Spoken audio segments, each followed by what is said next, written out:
Rico tapes.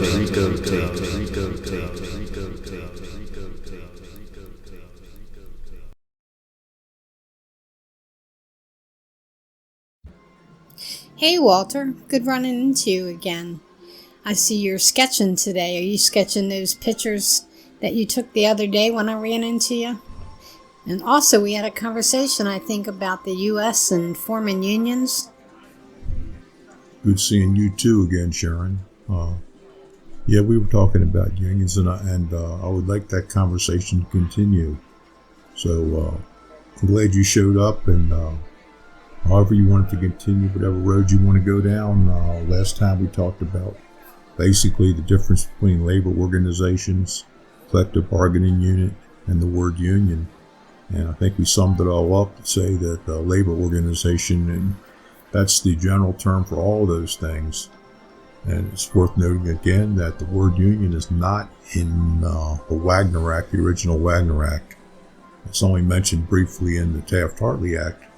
But anyway, maybe today we should explore, we talked about labor organizations, we should talk today maybe some more about actually how to form a labor organization. Well, that's kind of good to know, Walter, because I was thinking, what about the people that really want to form the unions, which are like Starbucks workers and Walmart workers and maybe Amazon workers?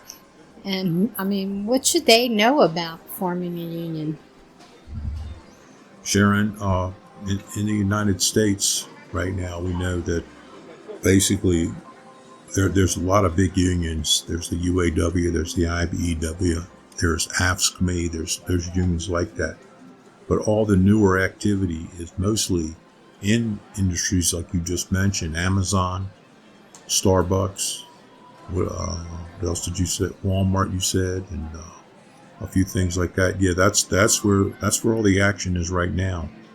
And they do want. I'm sure there's employees there that do want to organize.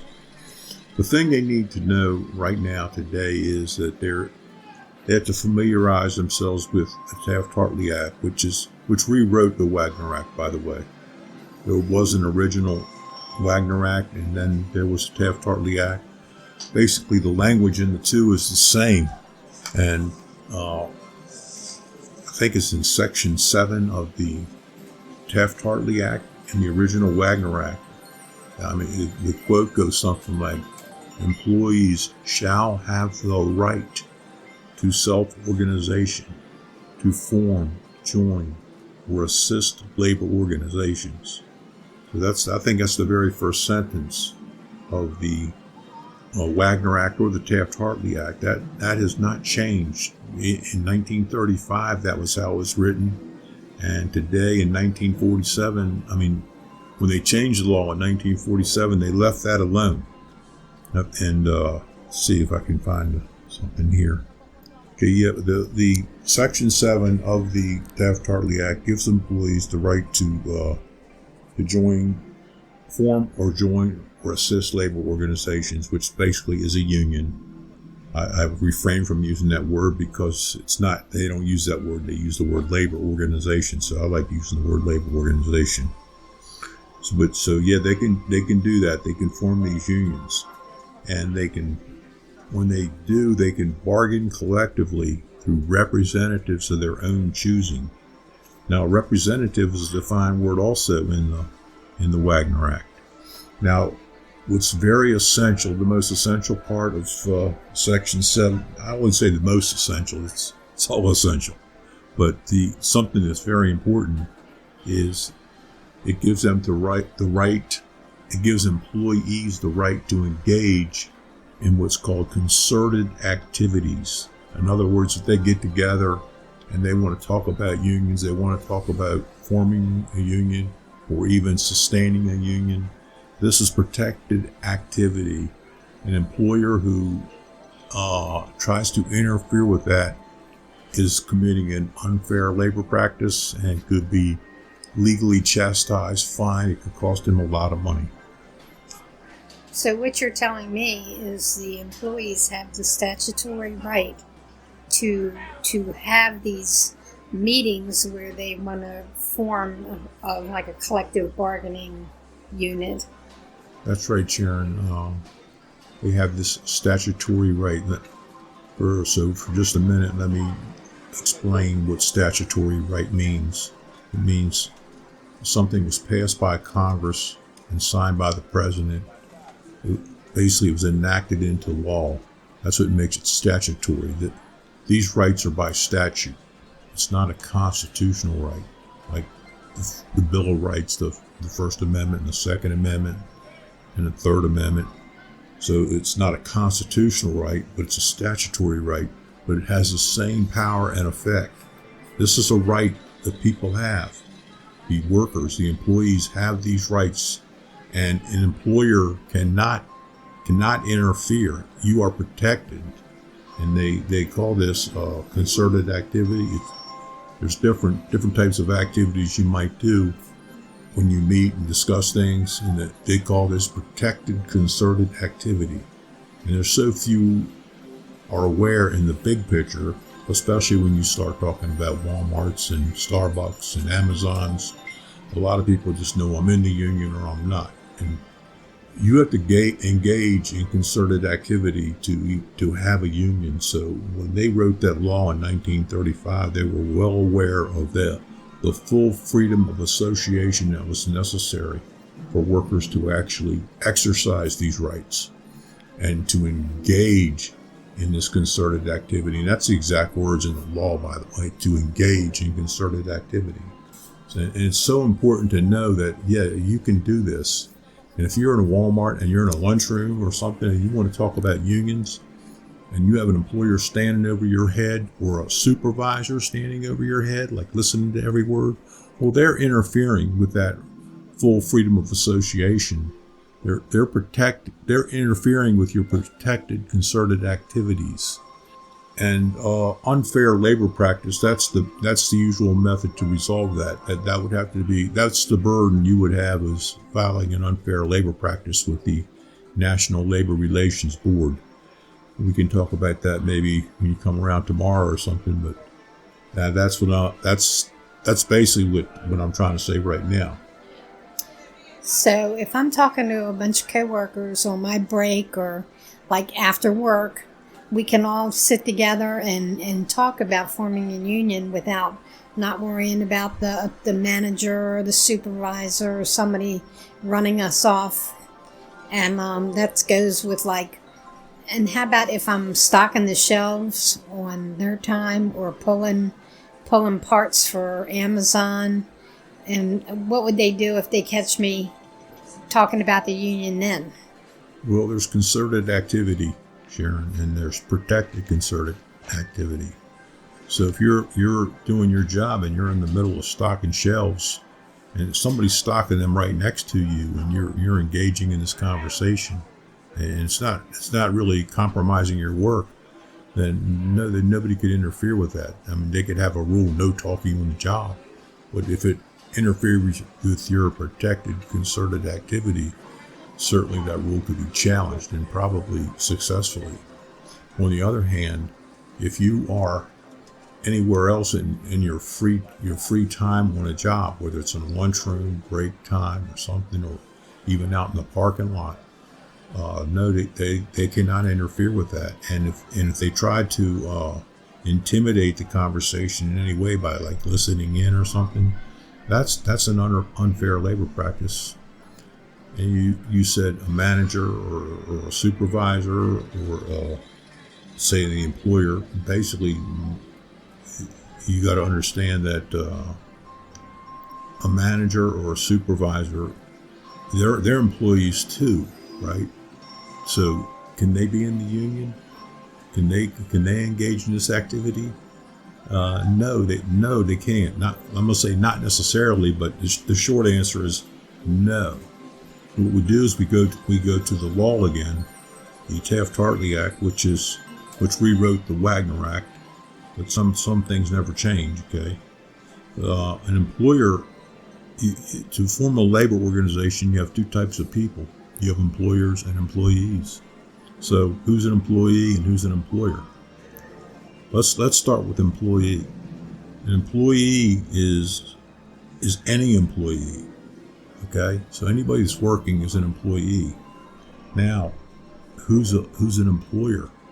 The employer, of course, is the owner, but it also includes any person acting as an agent of an employer.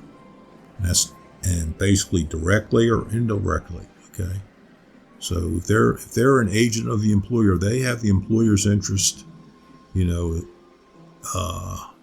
as their main goal, and they're trying to make you work faster or slower, and they're doing it in the interest of the employer, then basically they're an employer. So, Walter, you're saying that somebody that is your supervisor or your manager is your employer.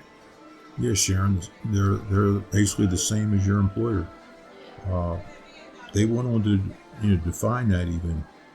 They said, an employer is any person that acts as an agent of an employer, like I just said. A supervisor, okay? A supervisor is definitely an agent of the employer. Now, if you look in the Taft-Hartley Act again, they define the term employee, and it says basically the term employee shall include any employee and shall not be limited to the employees of a particular employer, which means something like a multi-employer type thing, like in the IBEW. But it also says who is not an employee, and it says it goes on to say things like an agricultural laborer is not an employee. So Cesar Chavez had that big war out in California. He did that without all this statutory protection, because an employee under the Taft-Hartley Act does not include agricultural workers, unfortunately. But what I'm trying to get at here is that who's included as an employee is anybody working for a supervisor, basically. But the law specifically says that it's not going to be an agricultural laborer or anybody who's employed by a family or a person at his home, which is like a nanny or something, or any individual employed by his parent or spouse, or anybody having the status of an independent contractor, which the PRO Act, which is in the wings of Congress right now, is trying to straighten out a little bit. And it says, or any individual employed as a supervisor. So anybody who's a supervisor specifically is excluded from the definition of employee. And I'll go on to say that they define who is a supervisor also. Okay, and that means a supervisor is anybody who's also an employee, by the way, but not for the purposes of collective bargaining. This supervisor is not part of a collective bargaining unit because he is a supervisor. He is an agent of the employer. So the term supervisor means any individual having authority in the interest of the employer, to hire, transfer, suspend, lay off, recall, promote, discharge, assign, reward, or discipline other employees, or responsibly to direct them, or to adjust their grievances, or effectively to recommend such action. And that's a very important part. Or effectively to recommend such action. So if he says, well, I didn't hire him, I didn't fire him, but I recommended the same, I recommended that he be hired or fired, well, you've crossed that threshold. You are now a supervisor. You cannot be part of a collective bargaining unit that includes employees who are negotiating with employers. So basically, you could say that the anybody acting in the interest of the employer is a supervisor, and he's tantamount to being an employer. It's the same thing. And the Taft-Hartley Act also added another definition. There's 14 definitions in that, and there, by the way, there was 11 in the original Wagner Act. But one of the definitions they added was agent, and they said, in determining whether any person is acting as an agent of an employer, so as to make such other person responsible for his acts. The question of whether let me say that again. So in determining whether any person is acting as an agent of another person so as to make such other person responsible for his acts. The question of whether the specific acts performed were actually authorized or subsequently ratified shall not be controlling. And what that means in plain English is that suppose I'm a supervisor and I suspend somebody or I discipline somebody and whatever I'm doing, that makes me a supervisor. So now I've crossed that threshold. And the employer could come back and say, well, I never made him a supervisor, or he's not getting paid as a supervisor, or I didn't tell him to do that. But right there it says whether the specific acts performed were actually authorized or subsequently ratified shall not be controlling. So it doesn't matter when somebody exercises that kind of authority in the workplace, supervisor authority, whether he has the sanctions of the employer or not, he's still considered a supervisor. Now, let me go on and say a few more things about that now that I'm on the subject. There's many people in the IABEW who are foremen and stuff and project managers and stuff. This is bad news to them because basically in most cases, it excludes a lot of them from the collective bargaining unit. They can still be in the union organization, but as far as voting on and ratifying and having a voice in a contract, that would, if they function as a supervisor, they're excluded from all that activity. It's just a matter of enforcement. I know it doesn't happen, but it's a matter of enforcement. So I guess what I've learned today is pretty much every employee has the right to discuss forming organized labor or joining a union, whatever they want to do. But the supervisor cannot be, or your manager cannot be over your shoulder giving you a bad grin, looking at you and discouraging you and telling you, not on my time or not in my store, you can't do this. So anyway, I guess we'll leave it at that for today. And I will let you get back to your sketches. And maybe we'll meet up tomorrow and discuss some more.